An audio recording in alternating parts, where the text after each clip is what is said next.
The sound of my heels echoed faintly against the polished marble floor as I stepped into the building that was about to shape the next chapter of my life. My palms were damp despite the cool air conditioning, and the neatly printed appointment letter inside my bag felt heavier than it should have. It was my first day at the company, a day I had been preparing for with equal parts excitement and dread. I whispered a silent prayer under my breath while walking toward the elevators, rehearsing my introduction in my mind for the 100th time. I had dreamed of working here for months.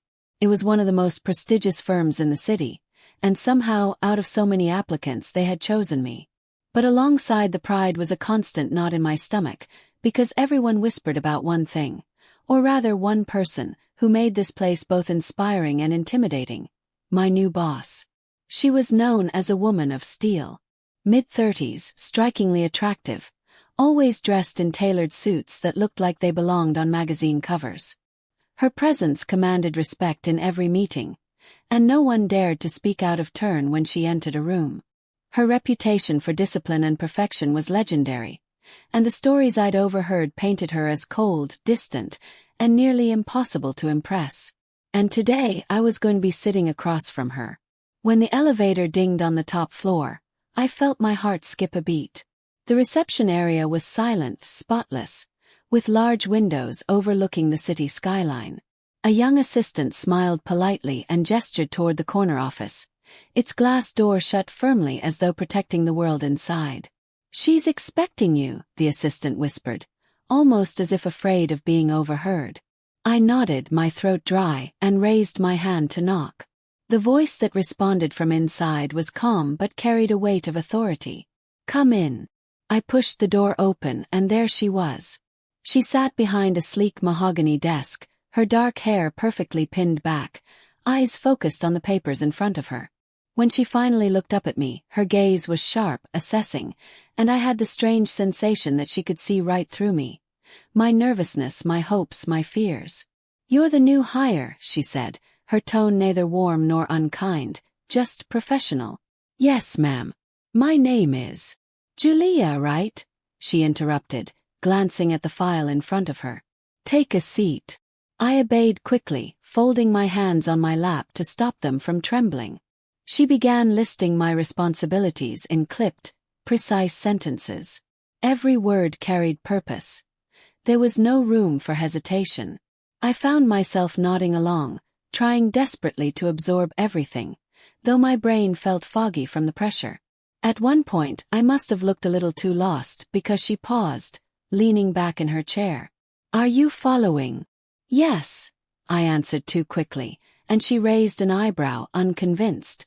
That one look made me want to shrink into my chair, but at the same time, I couldn't help but notice how mesmerizing her eyes were. Dark, steady, with a quiet fire that both scared and fascinated me. The meeting went on for another 10 minutes, and when she finally dismissed me, I walked out of her office with my heart pounding. Strict, distant, untouchable. She was exactly as they said. Yet something in me couldn't stop thinking about her. The first week passed in a blur of long hours and endless tasks. Every time I thought I was doing well, there would be a detail I missed, a report that wasn't perfect, a line in the presentation that wasn't phrased strongly enough. And every time she would correct me, sometimes sharply, sometimes with a calm precision that felt even heavier than raised voices. "Pay attention to the details, Julia," she said one afternoon, handing back a file. "If you can't get the small things right, the big things will collapse." Her words stung, but they also pushed me. I stayed late that night, rechecking every line, determined not to disappoint her again. There were moments when I wanted to cry from the pressure, but then I would remember the way she carried herself, with confidence, with power, with a kind of elegance I had never seen before. I realized I wasn't just afraid of her disapproval. I wanted her approval. More than that, I wanted to prove myself to her. And in the quiet of my thoughts, I admitted something else. My fear wasn't the only reason my heart raced whenever I stepped into her office. There was admiration there too. Something unexplainable. Something that pulled me toward her despite the strict exterior. Something I didn't yet have the courage to name. By the end of my first week, one thing was clear. Working under her would be the greatest challenge of my career. But what I didn't know then, what I couldn't have guessed, was that it would also change my life in ways I never imagined. The following weeks slipped by in a haze of deadlines, assignments, and countless nervous glances toward the glass office at the end of the hall. Every time she called my name, I felt a mix of dread and anticipation. It was as though my whole body tuned itself to her voice, low, commanding, and steady. But somewhere in the middle of all that fear, tiny cracks began to appear in her polished armor. Started with something small.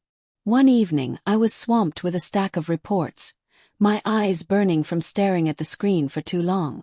Most of the office had already emptied out, the chatter of co-workers replaced by the faint hum of the air conditioner. I thought I was the only one left until I heard the soft click of heels approaching. "You're still here." Her voice startled me, and I quickly straightened in my chair. Yes, ma'am. I just wanted to finish this report before tomorrow." She glanced at the document on my desk, then at the exhaustion written all over my face. For a second, her expression softened. Not much, but just enough for me to notice. "Don't overdo it. One report isn't worth burning yourself out." I blinked at her, caught off guard by the concern in her tone. She placed a cup of coffee on my desk, steam curling from the rim. "Here. Drink this before you collapse." It wasn't the sharp words of correction I was used to. It was kindness, simple, genuine.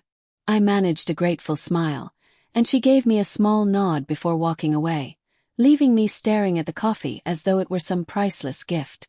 After that, I started noticing more of these little moments. She stayed late at the office herself, often long after everyone else had gone, but not always buried in work.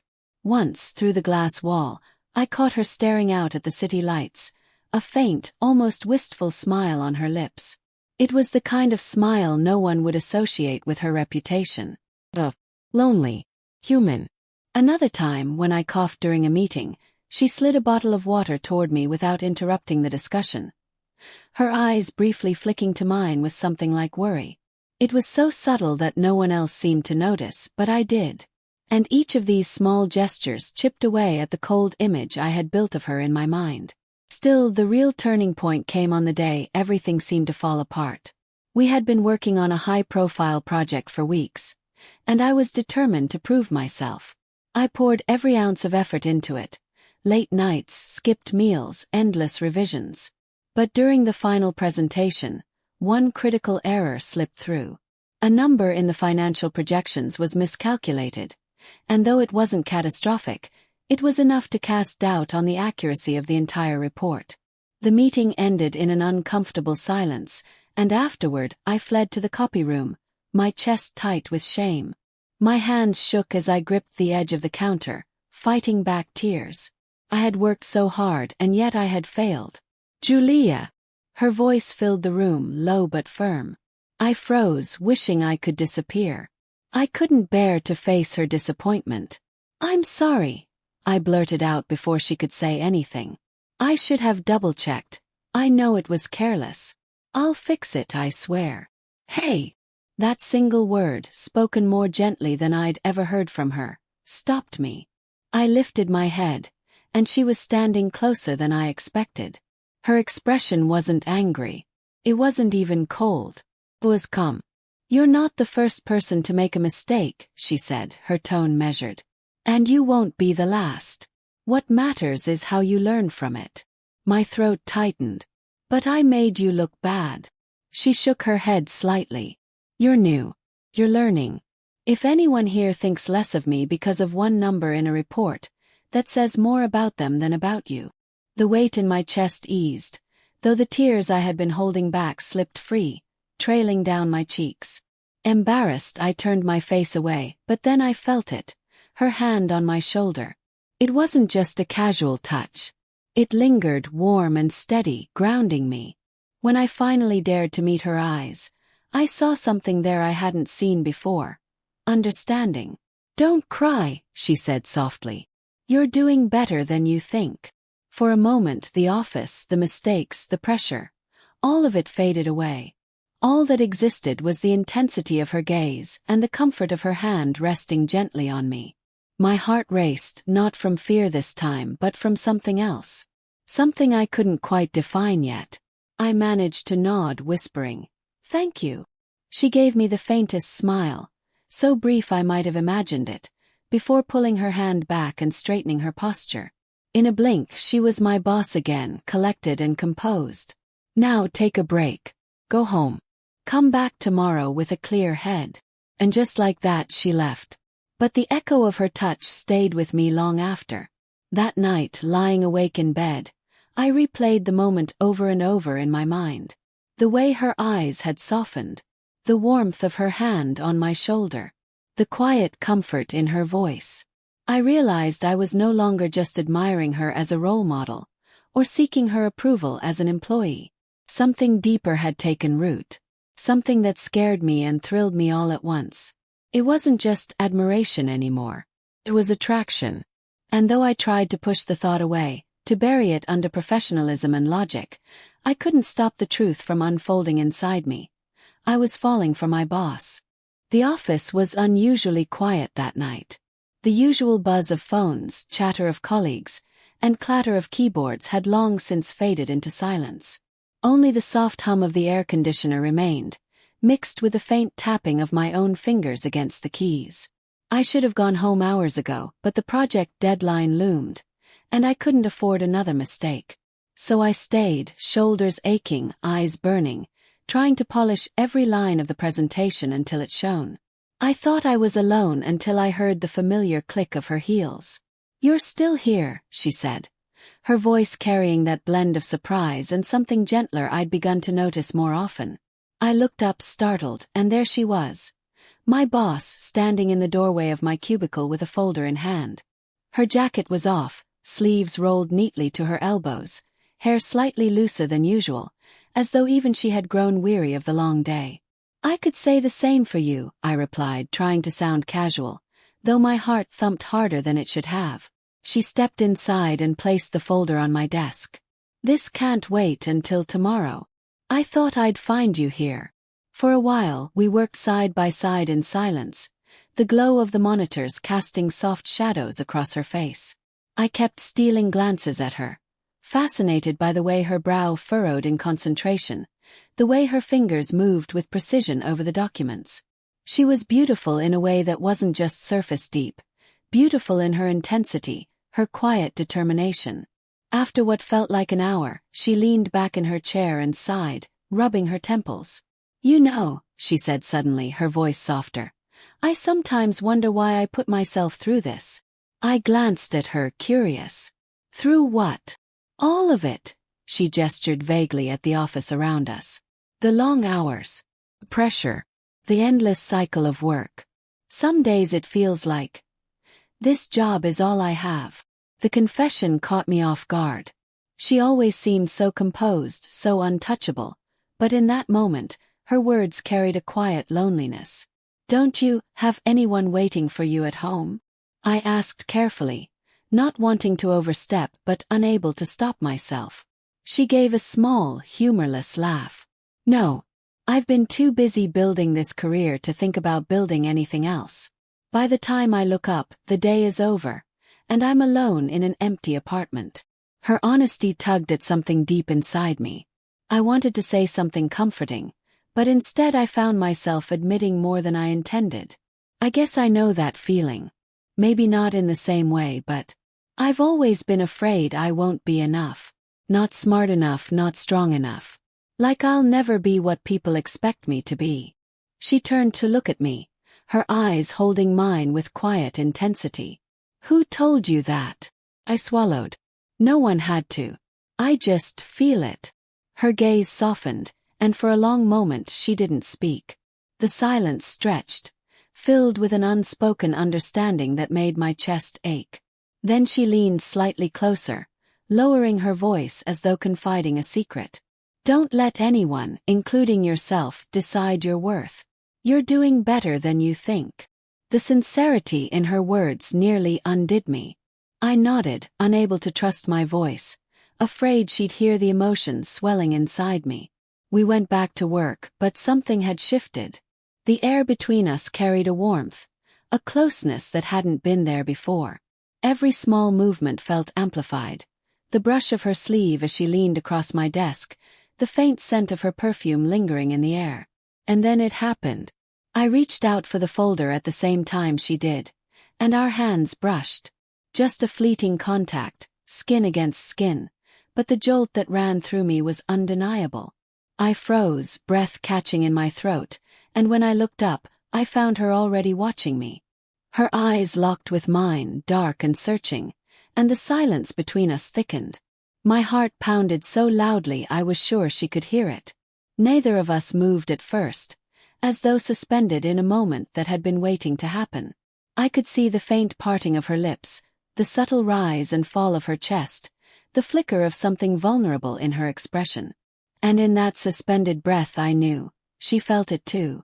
Slowly, instinctively I leaned forward and she did the same. The space between us narrowed until I could feel the warmth of her breath mingling with mine. My pulse raced, anticipation flooding every part of me. We were so close that all it would have taken was a fraction more.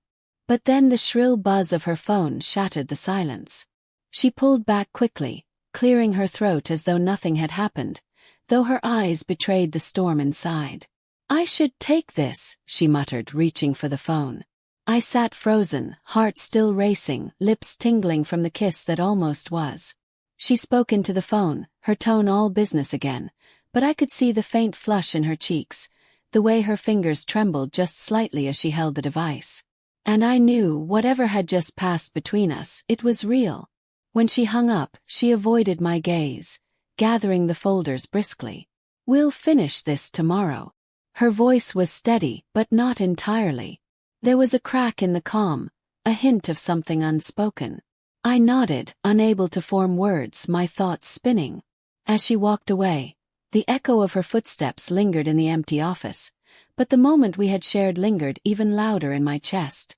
That almost kiss had changed everything. We hadn't crossed the line, not yet, but the line between us had blurred. And no matter how hard I tried to deny it, one truth had become undeniable. I wanted her. And I was certain now, she wanted me too. The day everything unraveled began like any other. Emails piling in, deadlines looming, the usual tension of a busy office. But by mid-afternoon my composure cracked.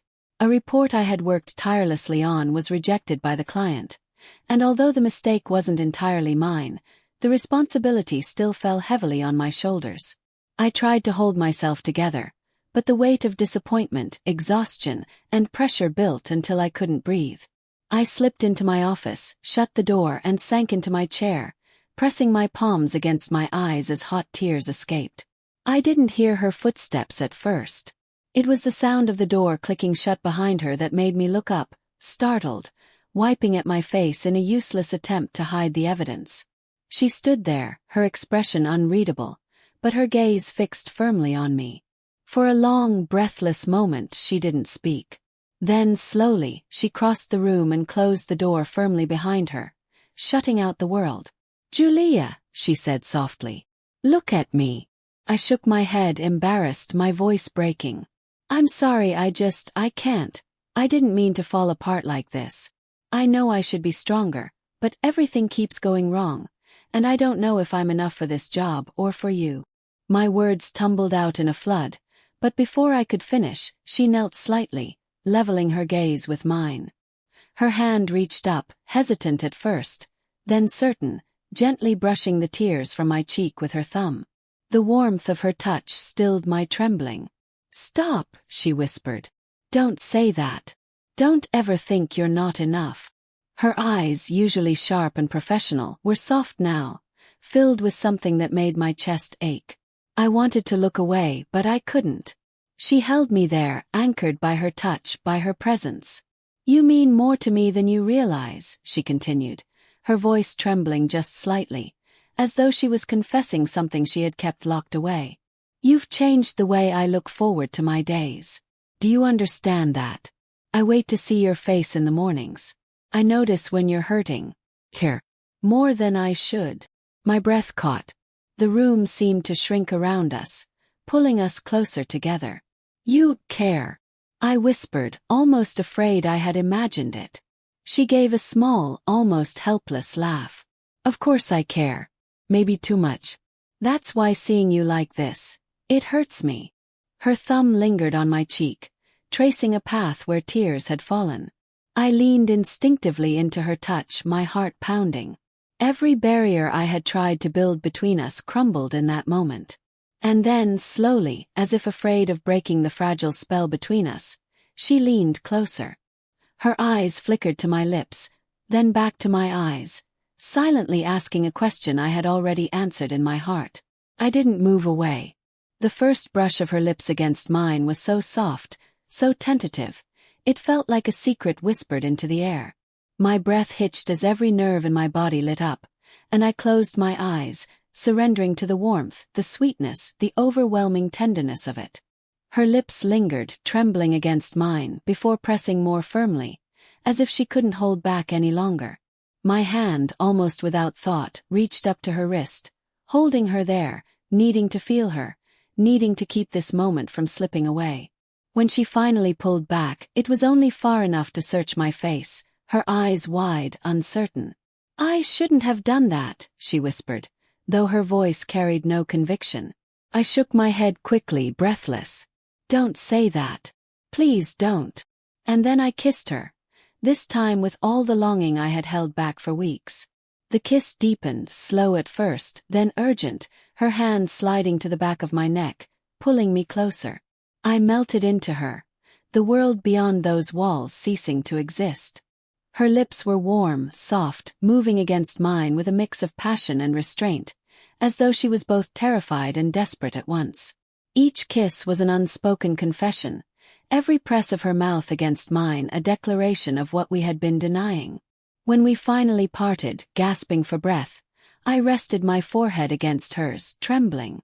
"I've wanted this for so long," I admitted, my voice barely more than a whisper.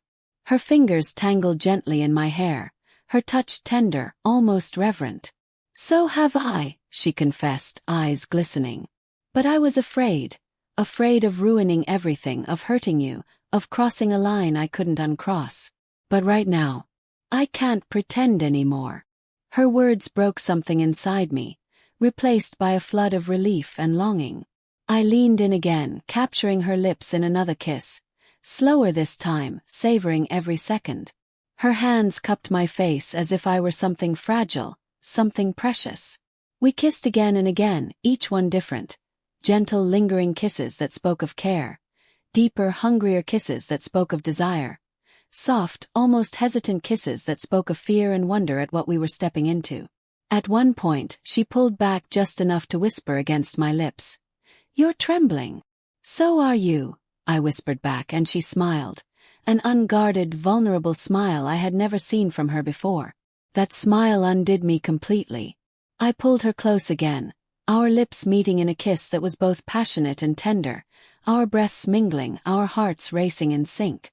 When at last we stopped, the silence was heavy but not uncomfortable. She rested her forehead against mine, her thumb stroking my cheek as though memorizing the shape of me. "This is dangerous," she murmured, her voice low, her breath warm against my skin. "If anyone finds out." "I don't care," I interrupted, surprising even myself with the conviction in my voice. "All I know is that I can't pretend I don't feel this. Not anymore." Her eyes searched mine, and whatever hesitation remained in her dissolved. She kissed me once more, slow and lingering, as though sealing a promise neither of us dared to speak aloud. When she finally pulled away, she whispered, "Then we don't pretend anymore." I closed my eyes, breathing her in, overwhelmed by the realization of what had just happened. The woman I had admired, feared, longed for, she had kissed me. She had chosen me. And though uncertainty and consequences loomed ahead, in that moment, all I felt was the warmth of her lips, the tenderness of her touch, and the undeniable truth that this was only the beginning. The office never knew what was truly happening between us. To everyone else, she was still the same confident, untouchable boss, the woman who commanded every meeting with poise, whose signature could make or break an entire deal. But to me, she had become something entirely different. She was warmth hidden behind coolness, softness hidden behind discipline, and love hidden behind silence. It all started quietly. After that first kiss, neither of us dared to speak too much the next day. We worked as usual, exchanged professional words in front of others, but every time her eyes met mine, I felt the secret burning between us. And I knew she felt it too. That evening, as most employees left, I stayed behind pretending to finish some files. My heart pounded when I heard the soft knock on my cabin door. When I opened it, she was standing there, her usual strictness gone, replaced by a vulnerability I had never seen in her eyes. "Are you free?" she asked quietly, as though every word was dangerous. He nodded. "Yes, always." We didn't leave through the front entrance where cameras and curious eyes watched. Instead, she guided me through the back stairwell, her hand brushing against mine, hesitant yet wanting to hold. The moment we stepped out into the cool evening air, she finally laced her fingers through mine. My breath caught. Her hand was warm, steady, and protective, like it was always meant to be there.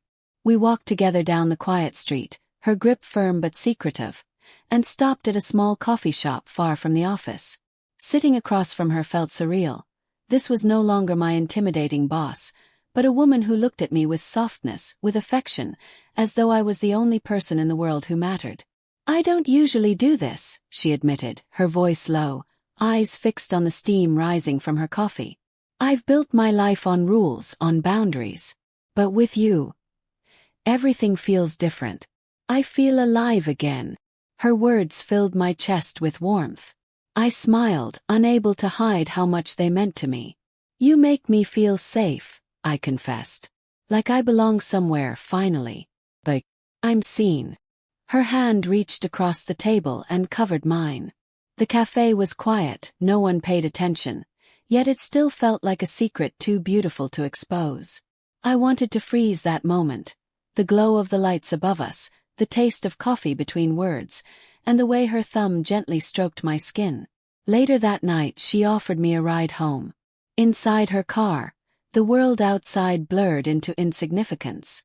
I could feel the electricity of her presence, the way her arm brushed against mine as she shifted gears, the scent of her perfume lingering like an unspoken promise. When she pulled over near my apartment, silence hung heavy between us. I turned to thank her, but before I could, her hand reached up and tucked a strand of hair behind my ear. My heart stopped. "You don't know what you're doing to me," she whispered. "I think I do," I murmured, my lips trembling. And then, in the dim glow of the streetlight, she kissed me again. This kiss was different from the first.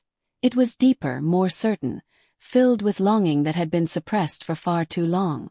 My hands clung to her as though letting go would mean losing the only safe place I had ever known. That became the start of our secret world. In the weeks that followed, we found ways to steal moments. Sometimes it was in the office, hidden behind closed doors, where she would pull me into her arms and hold me tightly, whispering that she missed me even though we had just seen each other an hour ago. Sometimes it was in her car, parked in quiet streets, where we shared kisses that tasted like stolen freedom. One evening, we walked by the riverside under the moonlight. The city lights shimmered on the water, and her hand slipped into mine. She looked at me with that rare smile, the smile that broke down every wall she had ever built around her heart. "I never thought I'd let anyone this close," she said softly. "But you've become a part of me." I leaned against her shoulder, feeling her warmth seep into me. "And you've become my everything," I whispered. Her arm wrapped around me, pulling me closer, and for the first time in my life, I felt like I belonged somewhere I never wanted to leave.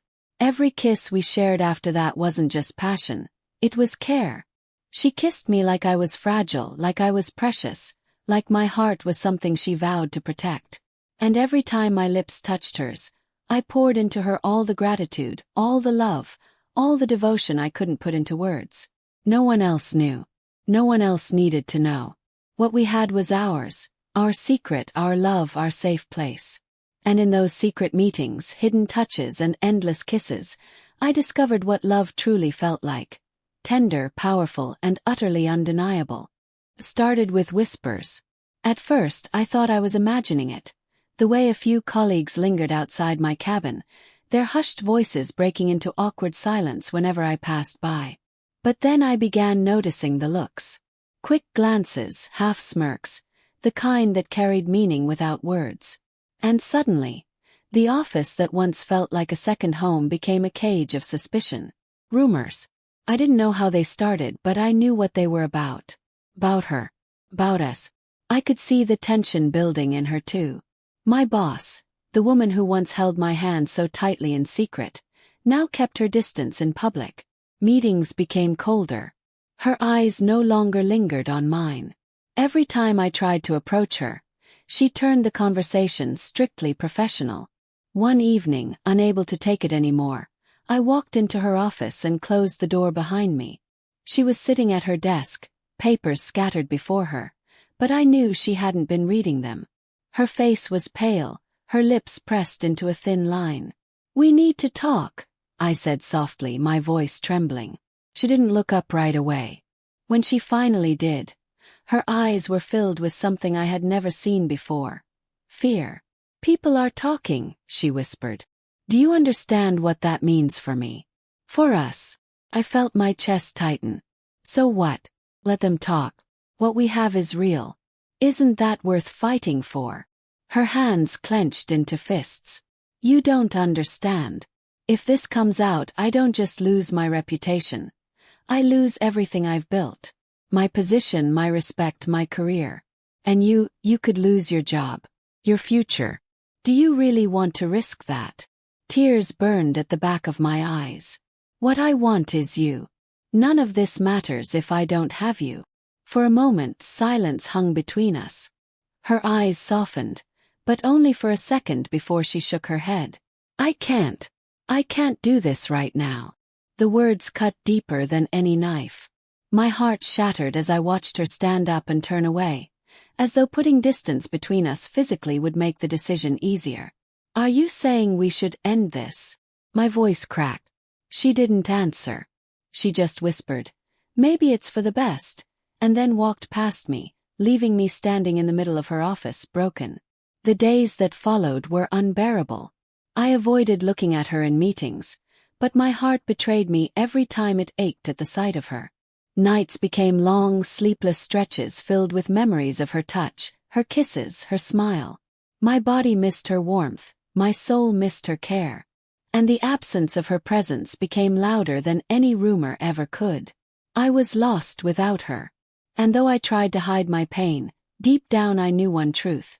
No matter how far she pushed me away, my heart still belonged to her. The silence between us had lasted for days, maybe weeks. It was hard to tell. Every morning I went to work hoping to see even the smallest sign of warmth from her. But all I got was distance. She buried herself in meetings, avoided my gaze, and left the office before I could even gather the courage to stop her. And then one rainy evening everything changed. Most of the staff had already gone home. I stayed back, staring blankly at my screen, the sound of rain tapping against the windows like a cruel reminder of how empty I felt inside. I was about to shut down my computer when the door creaked open. She was standing there. My boss. My love. Her usually flawless hair was damp from the rain, her face pale, her eyes red like she hadn't slept in days. For a long moment, neither of us spoke. The only sound was the storm outside. Finally, she closed the door behind her and whispered, "I can't do this anymore." My heart sank. "Do what?" "This pretending. Staying away from you. Acting like you don't mean the world to me." Her voice cracked, and before I could react, she crossed the room and grabbed my hands. Her grip was desperate, trembling. "I don't care about the world anymore. I don't care about the rumors, my reputation, or even my career. Care about you. Only you." Tears blurred my vision. Hearing those words I had been longing for, broke something inside me, in the most beautiful way. "You mean that?" I whispered, my voice shaking. She nodded, tears slipping down her cheeks. "I tried to stay away, but every second without you felt like I was dying inside. You're the only person who's ever seen me for who I am. Not the boss, not the cold professional, but the woman underneath. And I can't lose that. I can't lose you. I couldn't hold back anymore. I pulled her into my arms, and she clung to me as if her life depended on it. Her tears soaked into my shoulder and mine into hers. It was raw, unguarded, and heartbreakingly real. When she finally lifted her head, her face was inches from mine. Her eyes searched me, pleading, vulnerable. And then, without hesitation, her lips found mine. The kiss was everything I had dreamed of and more. Long, deep, and filled with every emotion we had been holding back.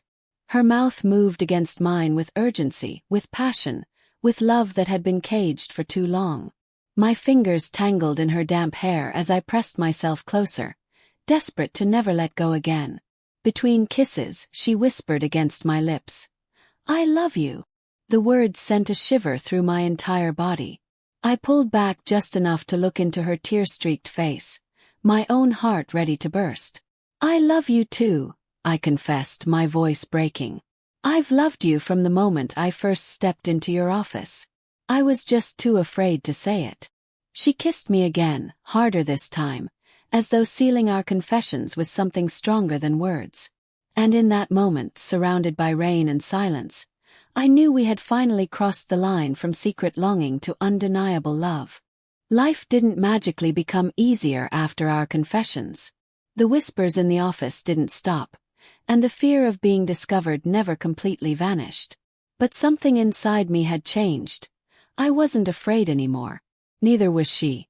For the first time, we had chosen each other fully, and that choice gave us the strength to face whatever came. She began balancing the lines between her two worlds. At work, she remained the confident, professional boss everyone respected. But when the doors closed at night, she became mine. The woman who laughed freely, who cooked for me even though she burned the toast, who held me as though she never wanted to let go. One evening, she invited me to her home for dinner. I remember feeling nervous as I walked up the steps to her apartment, my heart pounding in my chest. But when she opened the door, all my nerves melted away. She was standing there in a soft sweater and jeans, her hair loosely tied back, looking nothing like the intimidating figure she showed the world. She looked like home. The apartment smelled faintly of spices and candle wax. Gentle music played in the background, something slow and soulful. On the dining table, she had set 2 plates, a bottle of wine, and a simple meal she had made herself. "I wanted tonight to be just us," she said shyly, as though she hadn't spent years commanding boardrooms with absolute authority. I smiled, touched by her vulnerability. "It's perfect." We ate together, laughing over small things, sharing glances that lingered longer than words ever could. Halfway through, she reached across the table, her fingers brushing mine. "Do you know how long I've waited to feel this way?" she whispered. I shook my head. "How long?" "Too long," she said, her eyes shining. After dinner, we moved to the couch. The candles flickered around us, casting warm shadows against the walls. She pulled me into her arms, my head resting on her chest as the music filled the silence. Her heartbeat was steady beneath my ear, and I realized I had never felt so safe, so deeply cared for in my entire life. When she tilted my face up, her lips found mine in a soft kiss. Unlike the desperate ones before, this kiss was tender, unhurried, filled with comfort. She kissed me like we had forever. My fingers tangled in her sweater as her arms held me closer. Her lips brushing mine again and again, gentle yet full of love. We broke apart only to rest our foreheads together. "You're my peace," she whispered. "My home." Tears welled in my eyes. "And you're my everything." We stayed like that for hours, kissing softly, hugging, whispering words that had been trapped for too long. Every touch carried meaning. Every kiss told me she wasn't just my boss anymore. She was my partner, my lover, my safe place. Later, as I lay curled against her, the candles burned low, and the music faded into silence. She stroked my hair gently, her breath warm against my temple. And in that perfect, quiet moment, the truth came to me as clear as day. I hadn't just walked into her office on that first day. I had walked into her heart. And she had walked into mine. The world outside could whisper, could doubt, could judge. But here in her arms I had everything I had ever wanted: love, care, and a home I never dreamed I'd find. And as I closed my eyes that night, held tightly against her, I knew with certainty, this was only the beginning of our forever.